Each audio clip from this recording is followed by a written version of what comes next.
The Westinghouse Electric Factory in Cleveland, Ohio is a structure frozen in time. Built in the late 1800s, this once thriving industrial powerhouse employed thousands of workers and was a key competitor to General Electric. But when it was finally shut down in 1979, it was left to decay. For decades, it has been a magnet for urban explorers, graffiti artists, and more disturbingly, those who have nowhere else to go. The factory's vast, crumbling walls hold secrets, some of which have been captured on camera. Christopher Brian Hill, a YouTube urban explorer, is no stranger to eerie encounters. Over the years, he has visited abandoned hospitals, sanatoriums, and even sites rumored to have occult ties.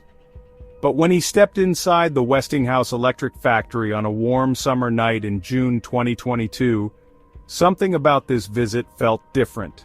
As Chris approached the entrance, the only sound he could hear was the rhythmic hum of crickets in the surrounding darkness. He adjusted his camera and took his first cautious steps inside. The ground was littered with shattered glass, old rusted tools, and forgotten remnants of a time when the building pulsed with life. The air was thick with dust, carrying the distinct scent of rust and decay. For the first few minutes, everything seemed normal, or at least as normal as an abandoned factory at midnight could be. He scanned the vast, open expanse of the first floor, his flashlight cutting through the darkness. A few scattered pieces of furniture, an old metal filing cabinet, and the occasional pile of tattered insulation lined the walls. He noted a worn-out mattress on the floor, a clear indication that someone had been sleeping there. Then, just minutes into his exploration, he heard it. Gunshots. Faint but distinct, the sharp crack of gunfire echoed from somewhere in the distance. Chris paused, holding his breath. Was it nearby? Was he in danger? Cleveland, after all, was ranked among the most dangerous cities in America. Was he simply hearing city noise, or was something happening closer than he realized? After a few moments of tense silence, he made the decision to continue. He had been in risky situations before. Chris cautiously made his way up a set of metal stairs, each step creaking under his weight. On the second floor, he found more evidence of past visitors. Beer bottles, empty food containers, and graffiti covering every wall. One particular message caught his attention. "Don't look for me." He stopped, staring at the words for a long moment. Was it just a random piece of graffiti, or was it a warning? Brushing off the unease settling in his chest, he pressed forward. But the higher floors held little of interest, so he decided to take the most daring route, down into the basement. If the rest of the building was unsettling, the basement was something else entirely. The air was heavy, damp, and cold. The dim light from his flashlight barely cut through the darkness. The deeper he went, the more claustrophobic the space felt. Hallways led to dead ends, and the sound of water dripping from the ceiling echoed eerily through the cavernous space. Then Chris noticed something on the ground, spent shell casings, small, metallic, and unmistakable. He bent down and picked one up, likely from a 9mm handgun. A chill ran down his spine. Police sometimes used abandoned buildings for training exercises, but there was no way to know if these were left behind by officers, or by someone with far more sinister intentions. Then he heard a noise, a faint rustling sound. At first he thought it could be an animal, rats, or even a stray cat. But it was coming from somewhere ahead of him, a slow, deliberate movement. Then his flashlight flickered. Chris had experienced battery failures before, but this time it felt different, like something didn't want him to see. As he continued forward, he came across another disturbing sight, writing on the walls. Unlike the colorful graffiti upstairs, this was different.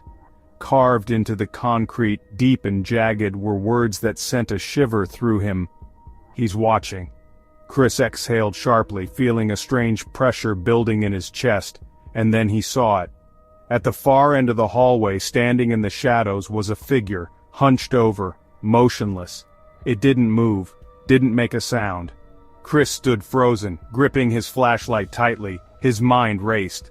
Was it a homeless man? A squatter? Someone in need of help? He swallowed his fear and called out, "Hey, "You alright, man?" Silence. The figure didn't react. It just stood there, slightly hunched, its head tilted downward. Chris took a hesitant step closer. "Hey, do you need anything?" Still nothing. His breath quickened. Every instinct in his body screamed for him to leave. Deciding not to take any chances, he slowly backed away and turned to head toward the exit. His footsteps echoed in the silence. His pulse pounded in his ears. Then, 4 minutes later, Chris made a decision he would regret. He turned back. Maybe the man needed help. Maybe he was injured. Chris had an extra $20 bill in his pocket. If this was someone in need, a little kindness wouldn't hurt. But when he returned to the hallway, the man was gone. Panic surged through him. There had been no sound of footsteps, no sign of movement. How had he disappeared so quickly? Then something caught his eye. At the far left of his screen, just barely visible in the dim light, was the figure again, standing at the threshold of a doorway, watching. Chris hadn't seen it in real time, but when he later reviewed the footage, there it was, unmoving, silent, and the worst part, he had walked right past it without knowing. It had been watching him the whole time. Heart pounding, Chris knew he had to get out. He turned, making his way back through the basement corridors, past the messages on the walls, past the bullet casings, past the crumbling remains of the factory's forgotten past. As he neared the exit, he heard something behind him. A faint thud, like a footstep. He didn't stop to check. He ran. Bursting into the night air, he didn't slow down until he reached his car. Only when he locked the doors and sat in the driver's seat did he let himself breathe. He never went back to the Westinghouse factory, and to this day he never found out who or what he had encountered that night. In the city of Tartu, Estonia, nestled between old industrial buildings and overgrown lots, stands a relic from the past, an abandoned public sauna built in 1915. When Estonia was still part of the Russian Empire, communal bathhouses like this one were common. For decades, the sauna was a place where people gathered, shared stories, and sought warmth. But time changed everything. After 80 years of operation, the sauna was decommissioned in 1995. The once bustling bathhouse was left to rot, its tiled walls cracked, its wooden benches warped from exposure to the elements. For 21 years it sat untouched, until August 2016, when a group of 4 teenage urban explorers decided to step inside. They had no idea they wouldn't be alone. The teenagers approached the building just before sunset. The structure was in a severe state of decay, moss-covered bricks, broken windows, and gaping holes in the roof that allowed streaks of fading sunlight to cast eerie patterns across the floor. As they stepped inside, the stale air carried the scent of mold and damp wood. At first it was exactly what they expected. Dust-covered surfaces, rusted heaters, and long-abandoned bathing stalls lined the walls. The tiles, once pristine, were now coated in grime, some missing entirely, revealing the darkened cement underneath. The group moved cautiously, their footsteps crunching against shattered glass and debris. The deeper they went, the stranger things became. They found remnants of past visitors, an old boot in one corner, an overturned wooden bench, and a pile of tattered clothing. There were also strange messages scrawled on the walls. One read, "You can't hide." Another, written in what looked like charcoal, simply said, "Leave." Even more unsettling were the stick figure drawings scratched into the tile walls. Some looked like children holding hands, but others had long, claw-like fingers and hollow circles for eyes. Despite the eerie atmosphere, the teenagers pressed on, treating the experience as an adventure. They joked, whispered theories about what might have happened there, and continued deeper into the sauna. Then, one of them noticed something strange. At the end of a narrow hallway, a door frame was covered by an old, tattered curtain.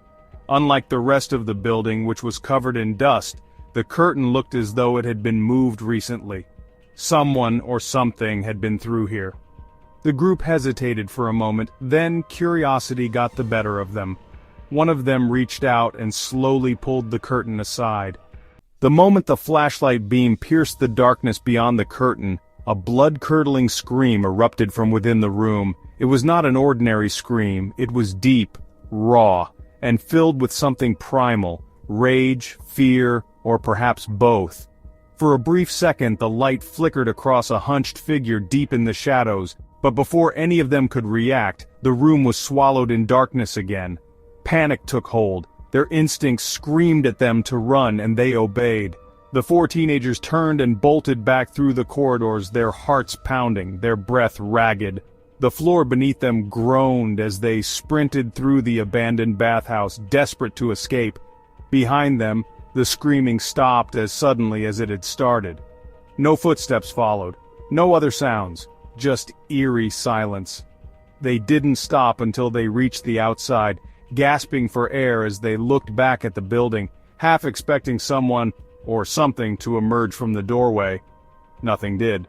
Later that night, shaken but exhilarated, they reviewed the footage they had recorded during their exploration. The flashlight movements were erratic, their breathing frantic, and the scream was just as terrifying as they had remembered. But there was something else, something they hadn't noticed at the time. Just before they ran, the camera had briefly captured a figure in the doorway. A tall, gaunt shape with wide, hollow eyes staring directly at them. It had been watching the entire time. Theories about what they encountered that night vary. Some believe it was a homeless person who had been living in the abandoned building, startled by the sudden intrusion. If so, why didn't they hear any sounds before pulling the curtain back? Why had the figure been so silent until that exact moment? Others speculate it could have been someone with ill intent, perhaps an escaped convict or a person hiding from the law. But if that were the case, why didn't they pursue the teenagers after scaring them away? A more unsettling theory suggests something paranormal. The sauna had been abandoned for decades, and some locals believed the building was cursed. Had they awakened something that was never meant to be disturbed? Whatever the answer, one thing is certain. The four teenagers never went back to that sauna, and whoever, or whatever, was in that darkened room remains a mystery. In the countryside of the United Kingdom, hidden among overgrown fields and decaying structures, stands an old farmhouse. Time has not been kind to this place. The wooden beams sag under years of neglect, the once pristine windows are shattered, and the walls bear the scars of exposure to the elements. The house had been abandoned for decades, or so it seemed. There were no official records of its occupants, and the property sat untouched by developers or new owners.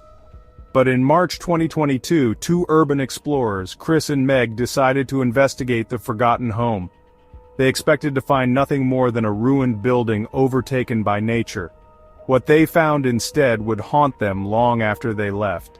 As they approached the farmhouse, the first thing they noticed was its eerie stillness. Unlike other abandoned homes, there were no clear signs of vandalism, no graffiti, no broken doors kicked in by trespassers. The house stood like a relic from the past, untouched but undeniably decayed. Chris and Meg climbed through an open window, the only accessible entry point. Dust swirled in the air as their footsteps disturbed layers of dirt settled over the years. Inside, time seemed frozen. Shoes still lined the doorway as if their owner had once planned to return. A dining table stood in the center of the room, dishes still on top, long since covered in a thick layer of dust. A teacup sat on the counter, its contents evaporated years ago, leaving only a stain. There were other objects too, personal belongings that should not have been there if the house had truly been abandoned. A neatly folded sweater on the armrest of a chair, a candle burned down to its base as if used in recent months, and in the kitchen, a loaf of bread, old, hard as a rock, but not ancient. Someone had been here. Chris and Meg exchanged uneasy glances. They continued their exploration cautiously, moving through the first floor before making their way up the creaky staircase. The upper floor was even more unsettling. The hallway was lined with closed doors.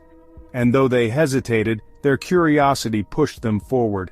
One by one they checked the rooms. Most were empty, filled only with relics of a long-gone past, furniture covered in sheets, children's drawings still pinned to the walls, and old newspapers stacked in a corner, their headlines dating back to the late 1980s. Then they opened the last door. Inside the dimly lit bedroom, nestled beneath a pile of tattered blankets, was a person, an elderly woman. She stirred, blinking in the sudden light before sitting up. Chris and Meg froze, their breath caught in their throats. For a few seconds, neither side moved. Then the woman spoke. Her voice was soft, tired, but calm. She introduced herself as Jane. She explained that she had lived in the farmhouse for over 30 years, choosing to stay there despite its condition. She had no family, no relatives who visited, no one to check on her. The house, as ruined as it was her home. Chris and Meg sat with her, trying to process what they were hearing.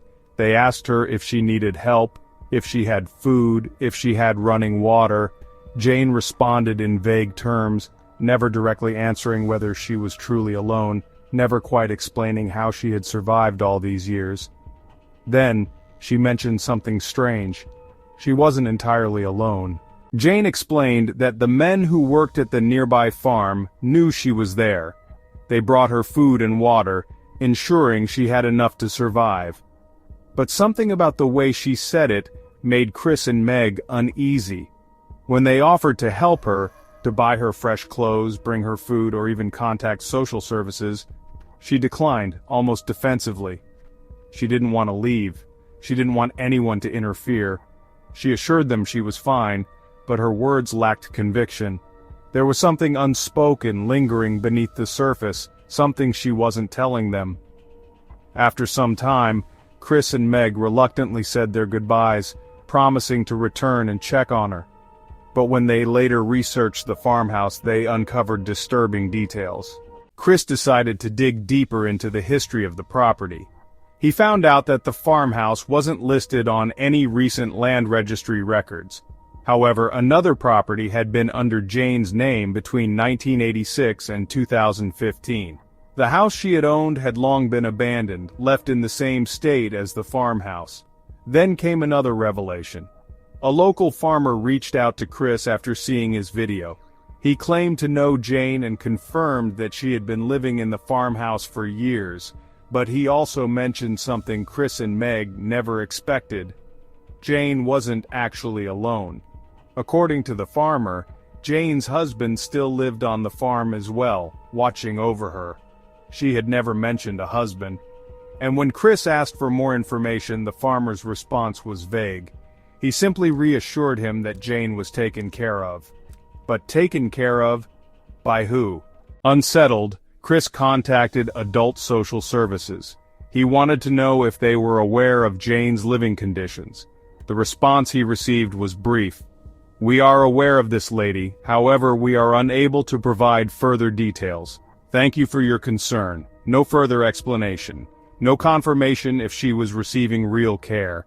Just an ambiguous response that left more questions than answers. Chris and Meg planned to visit Jane again, but after that final message from social services, they hesitated. What if their presence put her in danger? What if the people who took care of her didn't want outsiders interfering? In the end, they never returned to the farmhouse. And Jane's story, her past, her secrets, and the truth about who was watching over her remains unknown. In a decaying neighborhood of Cleveland, Ohio, stands a relic of the past, Robert Fulton Elementary School.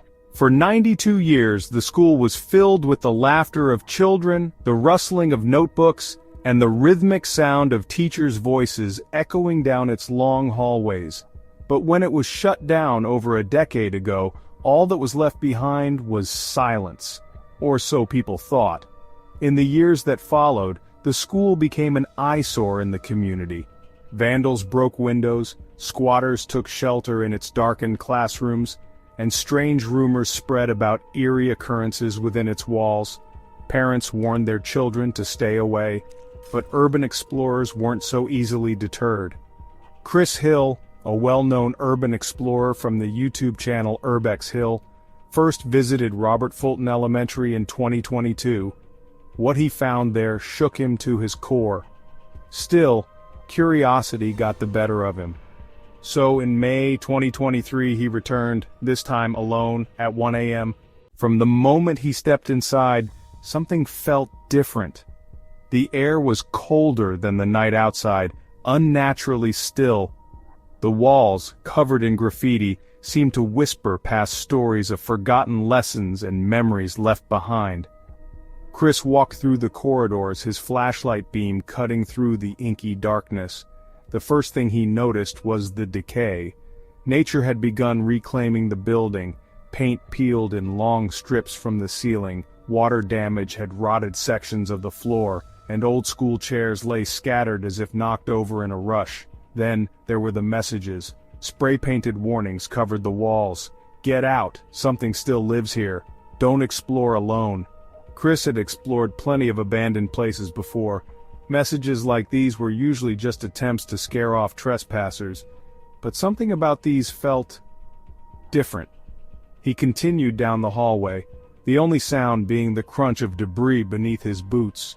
Then he heard something else, a faint humming. At first he thought it might be the wind slipping through a broken window, but as he moved forward, the sound grew louder. It wasn't the wind, it was a voice. Someone or something was humming a tune. Chris followed the noise, drawn by a mixture of fear and curiosity. It led him to a stairwell descending into the basement. The deeper he went, the heavier the air felt. The temperature dropped noticeably and the damp scent of mold filled his nostrils. At the bottom of the stairs, water covered parts of the floor, reflecting his flashlight in broken, shimmering patches. The basement was in worse condition than the rest of the school. Ceiling tiles had collapsed, pipes dripped overhead, and rusted lockers lined the walls like forgotten tombstones. Then he saw the message scrawled on the chalkboard in the flooded boiler room. "Don't look behind you." A chill ran down his spine. He turned instinctively, but there was nothing there. And then, the humming stopped. Silence. Not the kind of silence you hear in an empty building, the kind that feels wrong, like something was waiting. Chris's breathing grew heavier. He wasn't sure if it was paranoia or if something was watching him from the shadows. Then, without warning, a loud bang came from somewhere in the basement, a door slamming shut, or something moving. Chris froze, every muscle in his body tense. He wanted to believe it was just an animal, maybe a raccoon or a stray dog, but deep down he knew better. Whatever had made that noise was bigger. Chris turned to leave, moving quickly but cautiously toward the stairwell. His flashlight flickered slightly as he reached the first step. Then, he caught movement out of the corner of his eye. At the far end of the hallway, just beyond the reach of his flashlight's beam, something shifted. A figure. It stood motionless in the darkness. Chris lifted his flashlight, but before the beam could fully illuminate the figure, it slipped out of sight, moving unnaturally fast into one of the empty classrooms. His pulse pounded in his ears. He didn't hear footsteps. Whatever it was, it hadn't run. It had glided. He was no longer alone. A scream. Not human, not animal, something in between. It came from below, rising from the basement like a cry of agony. Chris didn't hesitate this time. He ran. Bursting through the front doors, he sprinted into the night, not stopping until he reached his car. Only once he was safely locked inside did he dare to look back. The school stood silent, its windows gaping like empty eye sockets. There was no sign of movement, but as he sat catching his breath, something dawned on him. The humming he had heard earlier. It wasn't random, it was a tune he had heard before, a nursery rhyme. When Chris reviewed his footage later that night, he expected to find nothing but shaky camera movements and eerie ambiance. But as he played the moment when he had passed by one of the classroom windows, his stomach dropped. A face, pale, hollow-eyed, watching him. It had been there the whole time. The worst part, it was standing inside the building, behind him, and he had never noticed. Chris never returned to the school after that night. Theories swirled among his viewers. Was it a squatter? Someone using the abandoned building as a shelter? Was it an echo of the past? A spirit of a former student or teacher still lingering in the place they once knew? Or was it something else entirely, something that wasn't meant to be seen? No one knows for sure. But one thing is certain, if Robert Fulton Elementary is ever demolished, whatever lingers inside may finally be forced to leave. And that may be the scariest thought of all. Urban explorers step into the unknown, seeking adventure, but sometimes, the unknown stares back. Which of these encounters disturbed you the most? Have you ever experienced something unexplained in an abandoned place? Let us know in the comments, if you dare. And if you enjoyed this deep dive into real-life horror, don't forget to like, subscribe, and hit that notification bell, because the darkness has more stories to tell.